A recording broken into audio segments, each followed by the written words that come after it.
Hello everyone, welcome to RK tutorial. So guys, మనకి అన్ని వార్తాపత్రికల్లో ఈరోజు విద్యా ఉద్యోగ సమాచారానికి సంబంధించిన వివరాలు మనం ఈ వీడియోలో చూడబోతున్నామండి. మరి ప్రభుత్వం అయితే ఏటా జాబ్ క్యాలెండర్ ప్రకటిస్తాము అని అయితే మేనిఫెస్టోలో ప్రకటించిన విధంగా దానికి కట్టుబడి ఉన్నాం, ఉద్యోగ కల్పనకు కట్టుబడి ఉన్నామంటూ ఒక అప్డేట్ అయితే ఇవ్వడం జరిగింది. దాని గురించి ఒక ఏటా విద్యా క్యాలెండర్ అంటూ మరొక అప్డేట్ ఉంది. నెక్స్ట్ నిరుద్యోగ భృతి అమలుకు చర్యలు అంటూ కూడా మరొక అప్డేట్ ఉంది. ఇంకా ముఖ్యమైన అప్డేట్ ఏంటి అంటే కాలేజీలో, జూనియర్ కాలేజీల్లో, డిగ్రీ కాలేజీల్లో నాన్ టీచింగ్ స్టాఫ్ అండి, ఓకేనా, అటెండర్స్ కావచ్చు, లైబ్రేరియన్స్ కావచ్చు, అంతేకాకుండా జూనియర్ అసిస్టెంట్స్ కావచ్చు, ఓకేనా, అడ్మిన్స్ లాంటివి మరి ఉద్యోగాలను కూడా భర్తీ చేయబోతున్నట్లుగా అధికారికంగా ప్రకటించారండి. ఓకేనా. సో వీటికి సంబంధించినటువంటి కంప్లీట్ డీటెయిల్స్ అయితే ఇప్పుడు మనం వీడియోలో చూద్దాము. ఎవరు కూడా మధ్యలో స్కిప్ చేయకుండా వీడియోని చివరి వరకు చూడండి, ఓకేనా. సో గైస్, మొదటి అప్డేట్ చూసినట్లయితే ఉద్యోగాల కల్పన హామీకి కట్టుబడి ఉన్నాం.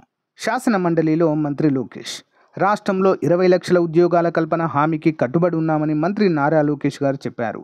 మరి శుక్రవారం శాసన మండలిలో పలువురు సభ్యుల ప్రశ్నలకు ఆయన సమాధానమిచ్చారు. తల్లికి వందనం పథకానికి త్వరలో మార్గదర్శకాలు విడుదల చేస్తామన్నారు.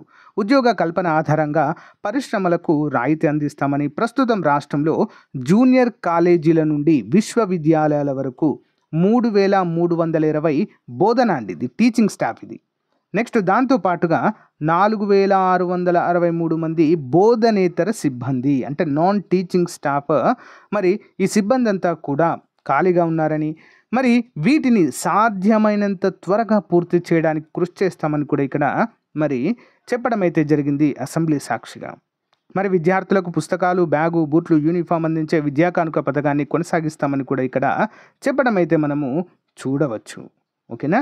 మరి చెప్పిన విధంగానే డిఎస్సి నోటిఫికేషన్కి సంబంధించినటువంటి నోటిఫికేషన్ అయితే ప్రకటించాము. అంతేకాకుండా ఉద్యోగ క్యాలెండర్ కూడా ప్రకటిస్తామంటూ అసెంబ్లీలో అయితే మంత్రులు సమాధానాలు అయితే ఇవ్వడం జరిగింది.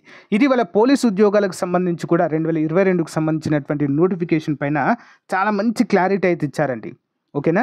యాజ్ సూన్ యాజ్ పాసిబుల్ కేసును క్లియర్ చేసి వాటన్నిటిని కూడా ఫిల్ చేసి వెంటనే కొత్త నోటిఫికేషన్ ఇస్తామంటూ చెప్పడం జరిగింది. కొత్త నోటిఫికేషన్ మనకు జనవరి క్యాలెండర్లో భాగంగా మనకైతే ఇస్తారండి.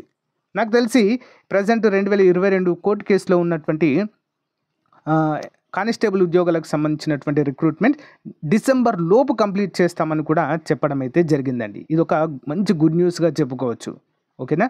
ఎవరైతే ప్రిలిమ్స్ క్వాలిఫై ఈవెంట్స్కున్నారో ఖచ్చితంగా ప్రాక్టీస్ అయితే చేయండి ఫ్రెండ్స్, ప్రాక్టీస్ చేయండి, బుక్స్ కూడా చదువుకుంటూనే ఉండండి అందరూ కూడా, ఓకేనా. ఇప్పుడు మీరు ప్రిపేర్ అయింది నెక్స్ట్ నోటిఫికేషన్ కూడా యూజ్ అవుతుంది, ఓకేలా. ఒకవేళ ఈ నోటిఫికేషన్లో జాబ్ రావాలనే కోరుకుందాం, బట్ ఇన్ కేస్ మిస్ అయిందనుకోండి నెక్స్ట్ నోటిఫికేషన్ కూడా మనకు ఉపయోగపడుతుంది. నెక్స్ట్ జాబ్ క్యాలెండర్లో కూడా మనకు గ్రూప్ 2 ఉన్నాయండి, గ్రూప్ 1 ఉద్యోగాలు ఉన్నాయి, ఎండోమెంట్ ఎగ్జిక్యూటివ్ ఉద్యోగాలు ఉన్నాయి, ఓకేనా. గ్రేడ్ 3 ఆల్రెడీ నేను ఖాళీల వివరాలు కూడా చెప్పడం జరిగింది. 400 వరకు అయితే ఎండోమెంట్ ఎగ్జిక్యూటివ్ ఖాళీగా ఉన్నాయి, వాటిని భర్తీ చేస్తామని ప్రభుత్వం చెప్పడం జరిగింది. అవి ఉన్నాయి. Forest beat officer, assistant beat officer, range officer, section ఆఫీసర్కి సంబంధించినటువంటి నోటిఫికేషన్ ఉంది. నెక్స్ట్ ఆర్బీకేలో అండి, చాలా ముఖ్యమైనవి. ఆర్బీకేలో కూడా మనకి ఖాళీలు ఉన్నాయండి, 6,000 వరకు, వాటిని కూడా భర్తీ చేస్తామని చెప్పడం అయితే జరిగింది. సచివాలయాలలో కూడా 15,000 ఖాళీలు ఉన్నాయి, కానీ దానిపైన ఎవరు మరి స్పందించడం లేదు. చూడాలి వాటిని భర్తీ చేస్తారా లేదా ఏంటి అనేది చూడాలి. సో మరి ఇతర శాఖలకైతే పంపిస్తున్నారు, అది గమనించాలి. సచివాలయంలో ఎక్సెస్గా ఉన్నటువంటి మెంబర్స్ని మరి ఇతర శాఖల రోడ్స్ అండ్ బిల్డింగ్ డిపార్ట్మెంట్ కావచ్చు, ఇతర డిపార్ట్మెంట్స్కి అయితే పంపిస్తున్నారు. కాబట్టి సచివాలయ ఉద్యోగాలపైన ఇంకా క్లారిటీ లేదు ఎవరికి కూడా. సో చూడాలి మరి వాటిపైన. నెక్స్ట్ చూద్దాం. నెక్స్ట్ ముఖ్యమైన అప్డేట్, చాలామంది వెయిట్ చేస్తున్నటువంటి అప్డేట్, నిరుద్యోగ భృతి హామీ అమలుకు చర్యలు. మంత్రి రాంప్రసాద్ రెడ్డి నిరుద్యోగ యువతకు నిరుద్యోగ భృతి ఇచ్చే హామీ అమలుకు రాష్ట్ర ప్రభుత్వం చర్యలు తీసుకుంటుందని యువజన క్రీడలు రవాణా శాఖ మంత్రి ఎం రాంప్రసాద్ రెడ్డి తెలిపారు. 20 లక్షల మంది నిరుద్యోగులకు ఉద్యోగాలు ఇస్తామని ఎన్నికల్లో ఇచ్చిన హామీని నెరవేర్చేలా చర్యలు తీసుకుంటున్నట్లుగా తెలిపారు. వాలంటీర్ల వ్యవస్థ కూడా కొనసాగుతుందని, వారి గౌరవ వేతనం పెంచే ప్రతిపాదన కూడా ప్రగతిలో ఉన్నాయని మంత్రి డోలా బాల వీరాంజనేయ గారు తెలిపారు. సో వాలంటీర్లు కూడా టెన్షన్ పడాల్సిన అవసరం లేదు, వాలంటీర్లను కూడా కొనసాగిస్తాము. ఏదైతే మేనిఫెస్టోలో 10,000 రూపాయలు ఇస్తామని చెప్పారో గౌరవ వేతనం, అది కూడా సో కంటిన్యూ చేస్తామంటూ దానికి ప్రతిపాదనలు సిద్ధం చేస్తున్నామన్నట్లు కూడా మరి అధికారికంగా శాసనసభలో అయితే ప్రకటించడము జరిగింది ఫ్రెండ్స్. ఓకేనా. నెక్స్ట్ ఏటా విద్యా క్యాలెండర్ కూడా ప్రకటిస్తామంటూ ఇక్కడ చెప్పడాన్ని మనమైతే చూడవచ్చు. ఓకేనా. ప్రతి ఏటా నిర్దిష్టమైన విద్యా క్యాలెండర్ రూపొందిస్తామని విద్యాశాఖ మంత్రి నారా లోకేష్ గారు ఈ సందర్భంగా చెప్పడం అయితే జరిగింది. కాంట్రాక్ట్ ఉద్యోగుల క్రమబద్ధీకరణపై విద్యాశాఖకు లేఖ పయ్యావుల గత ప్రభుత్వం తెచ్చిన కాంట్రాక్ట్ ఉద్యోగుల క్రమబద్ధీకరణ చట్టంలో విద్యాశాఖ ఉద్యోగుల అంశంపై న్యాయ సలహా కోరేందుకు అడ్వకేట్ జనరల్కి లేఖ రాశామని ఆర్థిక శాఖ మంత్రి పయ్యావుల కేశవ్ గారు శాసన మండలి దృష్టికి తీసుకొచ్చారు. సభ్యులు కెఎస్ లక్ష్మణరావు, నెక్స్ట్ ఇళ్ళ వెంకటేశ్వరరావు అడిగిన ప్రశ్నకు మంత్రి జవాబులు కూడా ఇవ్వడం అయితే జరిగింది. అంతేకాకుండా చాలా ముఖ్యమైనది, జీవో నంబర్ 114 విడుదల చేసిందని కాంట్రాక్ట్ ఉద్యోగుల కోసం. మరి ఇందులో విద్యాశాఖలోని పాలిటెక్నిక్ జూనియర్ లెక్చర్లు క్రమబద్ధీకరణ అంశం లేదన్నారు. వారిని తక్షణమే రెగ్యులర్ చేసేందుకు చర్యలు తీసుకోవాలని కూడా కోరడం అయితే ఇక్కడ చూడవచ్చు.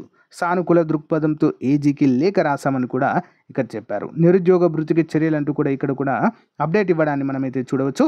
మేనిఫెస్టోలో పేర్కొన్నట్టు విధంగా జాబ్ క్యాలెండర్ రాబోతుందండి.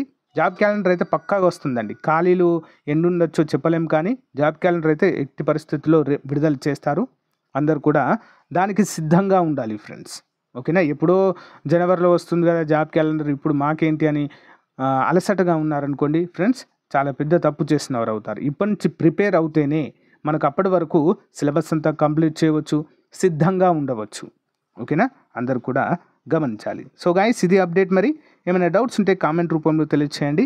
సో ఎవరికైనా మన కోర్స్ తీసుకోవాలి అనుకుంటే, టెస్ట్ సిరీస్ కానీ కోర్స్ కానీ తీసుకోవాలనుకుంటే వీడియో ఎండింగ్లో ఉంటుందండి, ఒకసారి చూడండి కంటిన్యూస్గా. మీకు నచ్చితే ఏదైనా యాప్ డౌన్లోడ్ చేసుకొని డెమో చూసిన తర్వాతే తీసుకోండి ఫ్రెండ్స్, మీకు నచ్చితే. ఓకే ఎవ్రీవన్, మన ఛానల్లో ఉన్నటువంటి నిరుద్యోగ అభ్యర్థులకు ముఖ్యంగా APPSC, TSPSC, AP TET DSC మరియు తెలంగాణ టెట్ డిఎస్సికి ప్రిపేర్ అవుతున్న వారికి, ఏపీ గ్రామ వార్డు సచివాలయం, ఎస్ఐ కానిస్టేబుల్ ఉద్యోగాలకు ప్రిపేర్ అవుతున్న వారికి బంపర్ ఆఫర్ అండి. మరి 6 నెలల వ్యాలిడిటీతో ఆల్మోస్ట్ 20 years ఎక్స్పీరియన్స్ కలిగిన ఫ్యాకల్టీ చేత కోర్సెస్ అందుబాటులో ఉన్నాయండి. జస్ట్ 500 వ్యాలిడిటీతో 500 రూపీస్తో 6 months వ్యాలిడిటీతో అందిస్తున్నాం. అంతేకాకుండా కేంద్ర ప్రభుత్వ ఆర్ఆర్బి, ఎస్ఎస్సి ఉద్యోగాలకు సంబంధించినటువంటి కోంబో ప్యాక్ కూడా అందుబాటులో ఉంది. మరియు అన్ని పోటీ పరీక్షలకు ఉపయోగపడేటువంటి 50,000 ప్రశ్నలతో టెస్ట్ సిరీస్ కూడా అందుబాటులో ఉందండి. ముందుగా యాప్ డౌన్లోడ్ చేసుకోండి, డెమో చూసి మీకు నచ్చితే వెంటనే తీసుకోండి. ఓకే.